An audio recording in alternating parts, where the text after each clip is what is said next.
What's up, y'all? It's your boy eBay Fight Predictions in the building. And we're here with season 2 of Top 5 Threats to every single champion in every division. In the males division, obviously. We'll be doing this all the way up to UFC 274. I just recorded this right now. So usually I pre-record these and then release it at 6. I'm going to put these out right now. I'm before I go to work, and then obviously the Alexander Volkanovski versus the Korean Zombie breakdown is coming out tomorrow. I'm giving y'all a little early present. Don't know why, just wanted to release it early. And yeah, man, I cannot wait to talk about these top 5 threats to Petr Yan. I know some of you might say, well, Petr Yan's the interim champion, and Mr. Actor Boy Aljamain Sterling is the real champion. Well, yeah, if you're a fool, you can think like that, but my champion is Petr Yan. The real champ is Yan. He's been the champ since UFC 259, in my humble opinion. After the evil Aljamain Sterling took it from him by cheating, but no, I'm just playing. I'm playing. Yan cheated, but by accident. Wasn't intentional. But Yan is a great champion, in my humble opinion. No disrespect to Aljo, or all the disrespect to Aljo. I don't care how he takes it, but I think he's just holding to the belt. I don't think he really has the belt, in my humble opinion.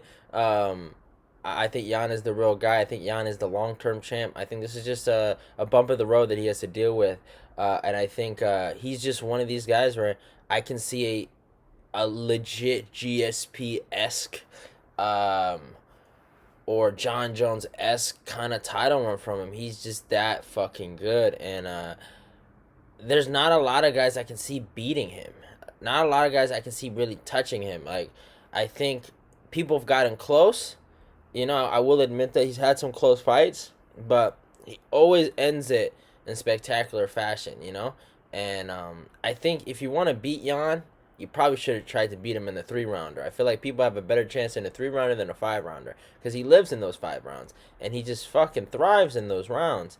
And that's just, and I love fighters like him, and he's a dynamic, fun fighter where he's super technical, but he brings the action, and he's so good, and he's so fun, and he's a treat to watch. And real talk, we should be fucking thankful to have a guy like him, man. He's legit. But let's get to it, man. These are my top 5 threats. There are some rematches in here, but at number 5, the 5th threat to Petr Yan's championship reign, I had to go with Jose Aldo, man. I actually rewatched that Aldo fight with Yan, and that was really competitive. You know, it really was. That was a great fight. I know a lot of people, they focus on the stoppage, but before that 5th round, you could have had it 2-2.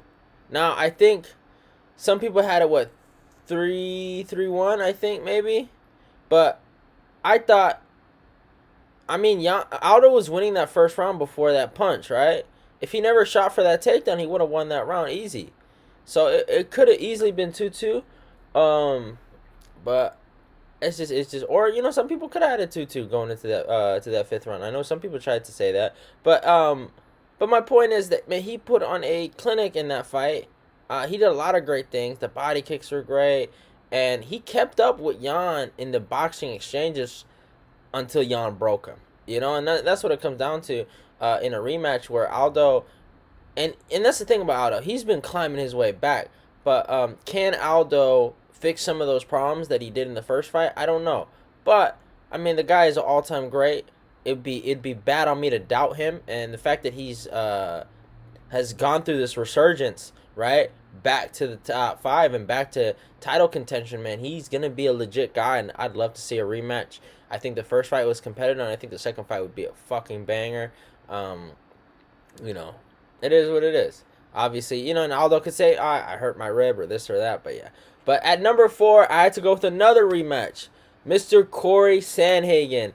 the geography teacher, as I like to call him, or the math teacher, or hippie boy. A lot of nicknames for this guy. Yeah, I kind of clown Corey a little bit, but he's a good fighter, man. And I always said Corey, even in my last year's video, my top 5 threats to Petr Yan, I put him at number 1 for a reason. Stylistically, in a rematch, I think this guy possesses a lot of problems for Yan. The length.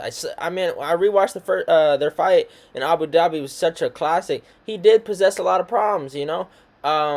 Some people could have scored that second round for him, and it could have been 2-2 going into the 5th, right? Again, I had it 4-1 Yan, but it was a competitive fight. I give respect where respect is due.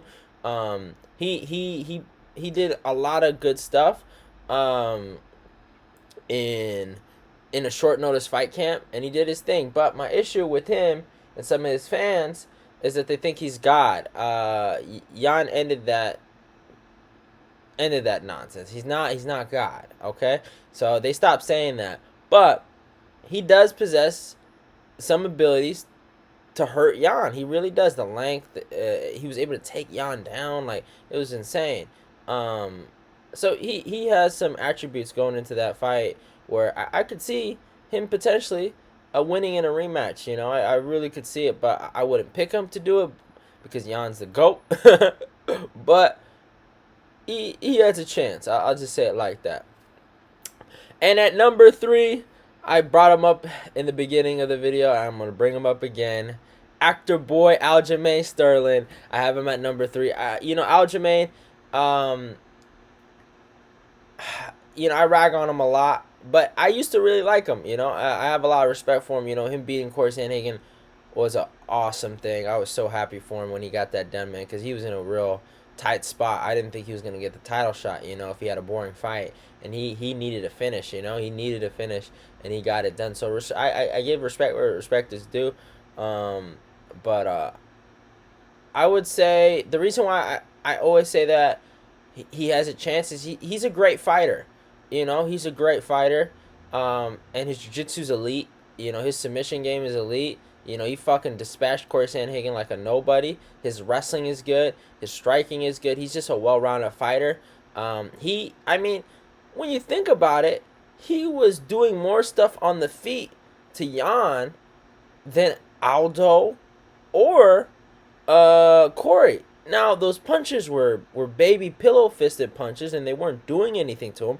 But output is output, and landing punches is landing punches, and he was landing more punches. I saw him throw like 5-punch combinations at Yan, and the reason he was able to do that was because of the threat of the takedown, and Yan was being more defensively sound. Like, obviously, if he didn't have to worry about the takedown, he'd probably rip a lead hook right after, you know, fucking Aldo throws his rear hook. He just you know, just a good counter hook like that. But he didn't do that because he didn't know if Aldo was going to shoot. I thought Yan was on his way to winning that first fight. I think Yan is going to be on his way to winning the second fight. Just don't do nothing stupid. But at the end of the day, Aldo, he's a great fighter, and he has a chance, you know, and I have to respect that to a certain extent. But my humble opinion, you can be a great fighter, but Yan will still beat you. So it is what it is. And at number 2, I'm not the biggest fan of this guy, but I had to put TJ Dillashaw in there. TJ is kind of like, I feel like he's like a lesser form of Yan. He's like Yan 1.0, you could say. But I just think Yan is a better version of him. But you know, sometimes the old dog or the old robot has some tricks, you know, up his sleeve. So you know, TJ's a vet. He knows how to win fights. I was really impressed with how he was able to, you know, get that victory over Corey Sandhagen, just being the smarter, more technical, better fight IQ fighter. He might have something up. And one thing I will say that I have always been kind of disappointed in Yan is his fight IQ. He does a lot of dumb stuff. I've noticed that. I don't know why. So, you know, obviously TJ can do that. TJ has good wrestling. He can strike. I think Yan would probably beat him in the striking. And I think Yan has a good enough takedown defense to defend those takedowns. But at the end of the day, I just think Yan beats him. I think the fight would be humongous. I think it's a great fight. I think it would be a passing of the torch. But, I mean, that's the thing. Like, I feel like on a technical aspect, it would be a passing of the torch. But as a human being, Yan is nothing like TJ. I know some people think Yan is an asshole. I've seen some sparring clips with Yan, but he's a really decent human being, and I think a good teammate.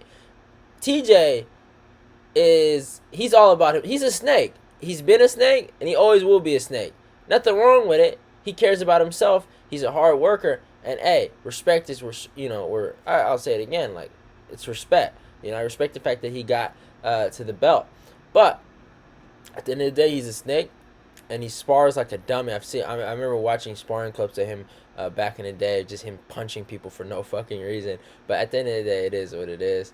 But on a technical aspect, I think it would be a passing of the torch, because a lot of people really like fantasize over TJ's footwork and stuff like that, and I just feel like he might not have the bouncy footwork, and he might not be fucking going from one side of the octagon to the other, but yeah, it is what it is. But yeah, at number 1, I had to go, and you guys might kill me for this, I had to go with Maraud Davis. Here's one of my picks. It was either Maraud Davis or Dominic Cruz. And I thought about it. I think a prime Dominic Cruz beats Petr Yan. I really do think that. I think he can edge out a decision. And then I thought about who can really replicate a Dominic Cruz performance, right? If you remember what Dominic Cruz did to TJ, that's what I'm looking for somebody to do to Yan, and that's how I think you got to beat Yan. You look at his Magomedov fight, right? The first one. Now, I know some people even felt like he was winning that fight regardless, but Magomed took at least 2 rounds off of him. You have to admit that. You have to give Magomed 2 rounds, right? Even if you feel like Yan was going to win that fight regardless. But I was thinking about guys in the division who have nonstop wrestling pressure, great cardio, decent striking, and a relentless mentality. And I thought of Maraud Davis. He's the one guy that I can really see beating Yan. It could be a bullshit kind of way where he might just get a lot of takedowns and maybe Yan gets some knockdowns on him, but he ends up winning a split decision. I still can see him legitimately beating him. Those takedowns are going to be big for Maraud.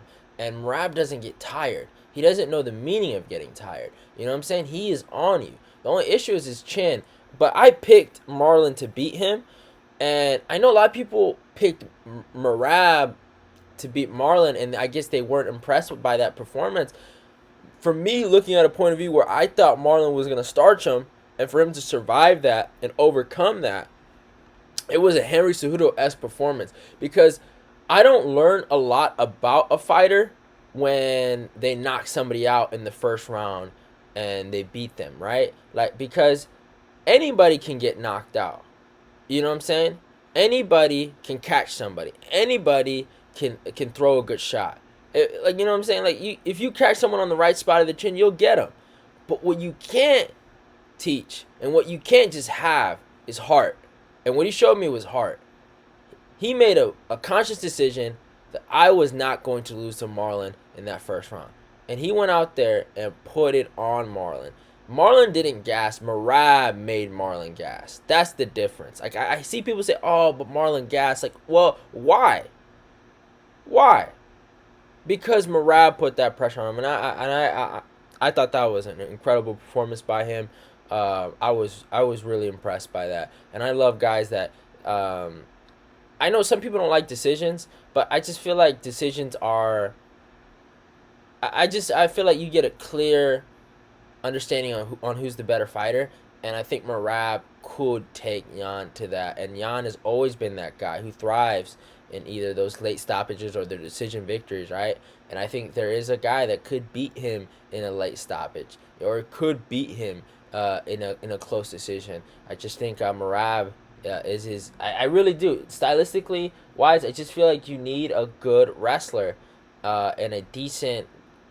They would need decent hands, but a good wrestler will give Yan some problems, and I've always thought that. But hope you guys enjoyed the video. Don't kill me too much for putting Maraud at number 1. But hope you guys enjoyed it. Love y'all, and goodbye. Don't forget to follow me on my Instagram and my Twitter. Subscribe, like, comment, and share the video. Love y'all, and goodbye. Let's get this eBay Fight Prediction Nation growing, and I'm out of here.